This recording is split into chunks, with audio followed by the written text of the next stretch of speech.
पर्यटनासाठी प्रसिद्ध असलेल्या लोणावळ्यातून एक धक्कादायक घटना समोर आली.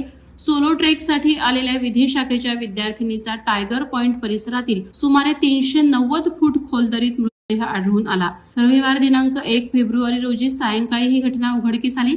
श्रेया नरेंद्र पती वय 19 राहणार सीबीडी बेलापूर असं तरुणीचं नाव आहे.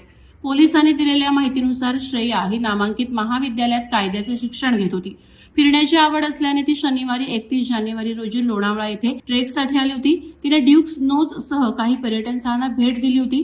मात्र संध्याकाळपर्यंत ती घरी न परतल्याने नातेवाईकांनी तिचा शोध सुरू केला.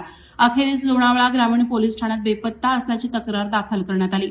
दरम्यान टायगर पॉइंट परिसरात एका टपरीजवळ श्रेयाची पिशवी सापडली. पिशवीत ओळखपत्र, मोबाईल आणि लॅपटॉप मिळून आल्याने पोलिसांनी नातेवाईकांशी संपर्क साधला. त्यानंतर शोध मोहीम तीव्र करण्यात आली.